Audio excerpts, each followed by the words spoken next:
Ռուսական երկաթուղիներ ընկերությունն այս պահին լուծում է Ադրբեջանի տարածքով դեպի Հայաստան ռուսական ապրանքների փոխադրման հետ կապված հարցերը, հայտարարել է Ռուսաստանի փոխվարչապետ Ալեքսեյ Օվերչուկը։ Ադրբեջանական կողմը հաստատել է, որ մենք հնարավորություն ունենք օգտագործելու իրենց երկաթուղին ռուսական ապրանքները Հայաստան փոխադրելու նպատակով, այսինքն այդ իմաստով մենք շատ հետաքրքիր տեղաշարժ ունենք, ասել է Օվերչուկը։ Նրա խոսքով այժմ ռուսական երկաթուղիները տարածաշրջանի գործընկերների հետ աշխատում է այդ փոխադրումների կազմակերպման հարցի ուղղությամբ։ Միաժամանակ մեր կողմից համապատասխան հանձնարարականները տրվել են գյուղատնտեսության նախարարությանը, որպեսզի հաշվի առնվի այս նոր լոգիստիկ երթուղին, ասել է Օվերչուկը։ Իլհամ Ալիևն ավելի վաղ հայտարարել էր, որ Ադրբեջանը հանել է իր տարածքով դեպի Հայաստան բեռների տարանցման բոլոր սահմանափակումները։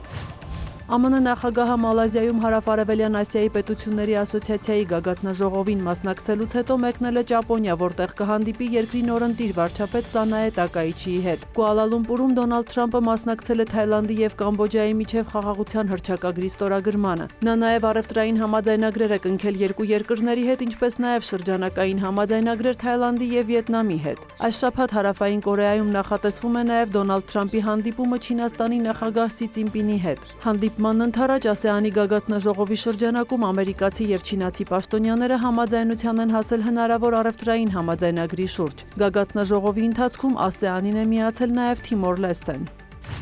Ռուսաստանը եւ Ուկրաինան կրկին հարվածներ են փոխանակել։ Ռուսաստանի պաշտպանության նախարարությունը հայտնել է ուկրաինական 193 անօդաչու խոցելու մասին։ Դրանցից 30-ից ավելին ուղղված է եղել դեպի Մոսկվա։ Մայրաքաղաքի օդանավակայանները ժամանակավորապես փակվել են։ Բրյանսկի մարզում ուկրաինական անօդաչուն հարվածել է ավտոբուսի, 1 մարդ զոհվել է, 23-ը վիրավորվել։ Դոնեցկում 2 մարդ է զոհվել, 1-ը վիրավորվել։ Իսկ հոկտեմբերի 26-ին Կիևում ռուսական անօդաչուների հարվածներից վնասվել է 3 բազմաբնակարան շենք, 3 մարդ զոհվել է, գրեթե 30-ը վիրավորվել։ Ավելի վաղ Միացյալ Նահանգների նախագահ Դոնալդ Թրամփը հայտարարել էր, մտադիր չէ հանդիպել իր ռուս գործընկեր Վլադիմիր Պուտինի հետ, մինչև վստահ չլինի, որ ռուս-ուկրաինական հակամարտության ավարտը մոտ է։ Դոնալդ Թրամփի խոսքով ինքը կարծում էր, թե Ուկրաինայում խաղաղության հասնելը շատ ավելի վաղ էր լինելու, քան Մերձավոր Արևելքում։ Այդ համատեքստում Թրամփը հիշել է նաև Հայաստանի եւ Ադրբեջանի միջև համաձայնությունների մասին, որոնք ձեռք են բերվել Վաշինգտոնում իր միջնորդությամբ։ ԱՄՆ նախագահի խոսքով հեռախոսազրույցի ժամանակ Պուտինն իրեն ասել է, որ բոլորը փորձում էին հասնել Երևանի եւ Բաքվի միջև խաղաղության, սակայն դա ոչ ոքի չհաջողվեց բացի Թրամփից։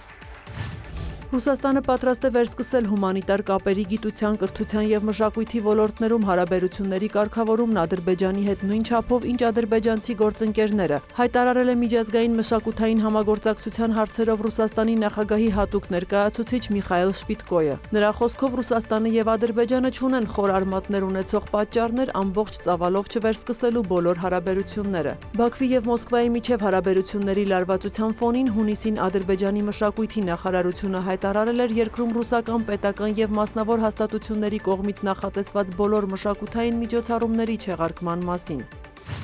Ֆրանսիայի ոստիկանությունը Լուվրի թանգարանում տեղի ունեցած կողոպուտի գործով 2 մարդու է ձերբակալել։ Փարիզի դատախազության հայտարարության համաձայն կասկածյալներից մեկը ձերբակալվել է Փարիզի Շարլ դը Գոլի անվան օդանավակայանում։ Ըստ ֆրանսիական լրատվամիջոցների աղբյուրների նա պատրաստվում էր մեկնել Ալժիր։ Մյուս կասկածյալը ձերբակալվել է Փարիզի արվարձաններից մեկում։ Նշվում է, որ կասկածյալներից մեկին նույնականացրել են դեպքի վայրում հայտնաբերված ԴՆԹ-ի նմուշի հիման վրա։ Հոկտեմբերի 19-ին Լուվրի Ապոլոնի սրահից գողացել են 9 թանկարժեք զարդ, որոնց մեկը կայսրուհի Եվգենիային պատկանող թագը վնասված վիճակում հայտնաբերվել էր թանգարանի մերձակայքում։ Հանցախմբին գտնելու եւ գողացված իրերը վերադարձնելու համար ներգրավվել է շուրջ 100 քննիչ։ Կողոպուտի ֆինանսական վնասը գնահատվում է 88 միլիոն եվրո։ Սյուզաննա Չրաղյան, լուրեր։